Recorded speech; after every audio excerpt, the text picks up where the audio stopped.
Hello everybody, my name is Alex. I have been doing astrology for 5 years now, 4 years for Western astrology and 1 year for Vedic astrology. Currently I'm still learning Vedic astrology because it's pretty complicated, to be honest. And through this channel I look to share my knowledge as well as the journey of how I learn everything. Hopefully you will learn it one day too. If you have any questions regarding with your chart, as well as many questions that raised through these video channels, please send them to me on WeChat or WhatsApp.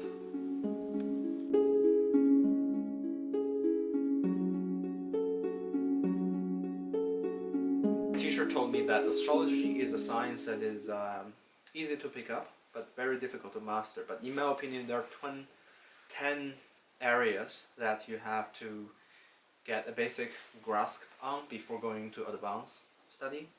So the first area is going to be elements and modes. That's the most basic. Second area is signs, and I believe everybody who has clicked in this video has some knowledge of their own sign at least.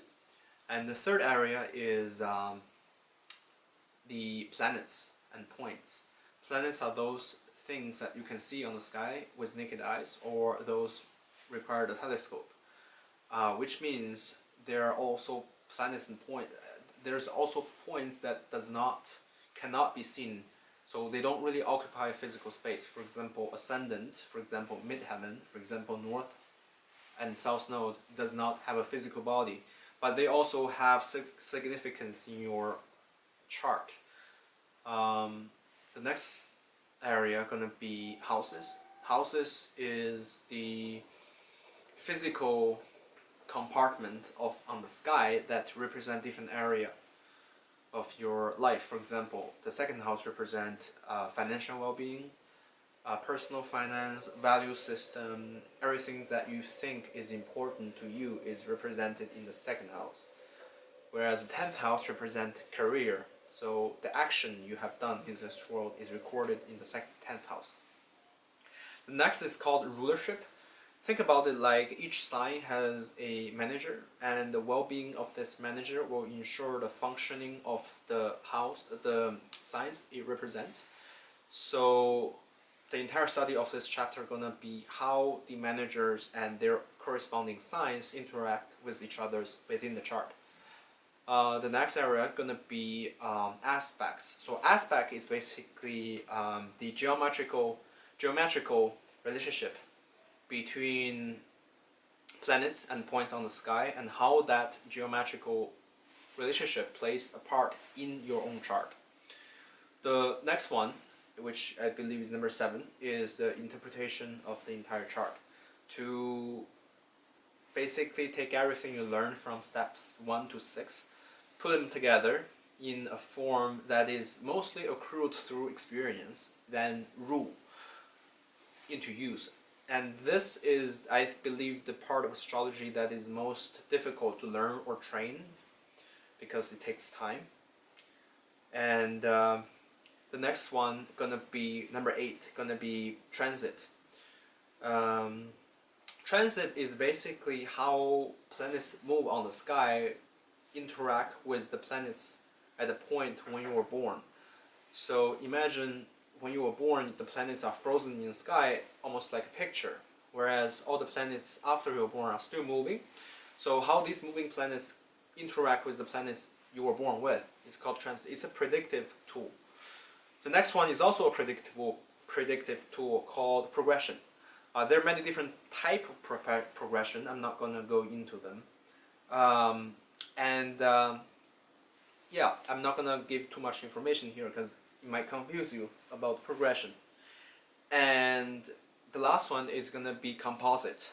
How two charts laying over each other's or putting them together side by side, you can see the interaction of the two people. If they are good in terms of synergy in doing something, or if they are not at all compatible in accomplish some task. It can be, marriage, relationship, emotion, or can be something business related, whether he or she is a good business partners, whether it's a great job to be in because the boss and the employee has a good relationship.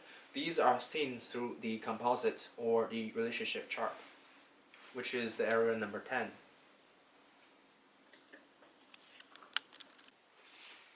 Ascendant is the most important point in astrology, so let's start with Ascendant. It is the point at the far east side of horizon at the moment of one's birth. So wherever that point lies, whichever signs and degree that point lies, the person will have that degree and that ascendant. For example, the person can be 15 degree Leo, 15 degree Scorpio, or Libra, etc.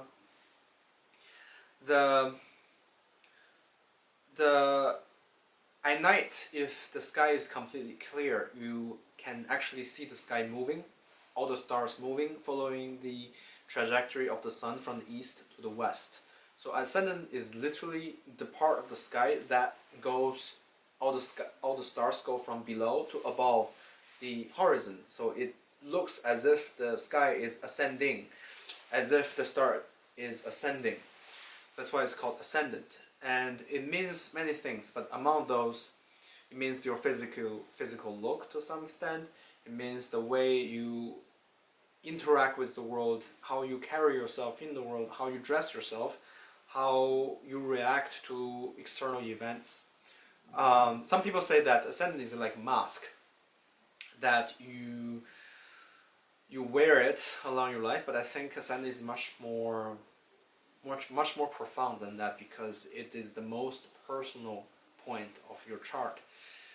For example, for two people who go to a restaurant, the one person may react to something different. For example, a lady who is really well dressed go up to this guy, give him a drink, and the girl is actually not part of the restaurant, so she doesn't have any obligation to give this guy drinks, but she did it anyway. So the guy might think, well, today must be my lucky day. But the same event happening on the other guy, it can be completely different feeling. The other guy can feel like, why does she do this to me? Does she want something from me? See, you can see how these two people react to the same event differently, and this is due to the differences in their ascendant. My favorite way to find out your ascendant is to go to astro.com. It's a free website, and the founder is Rob and Liz Green. Both of them are really well-known astrologers within circles.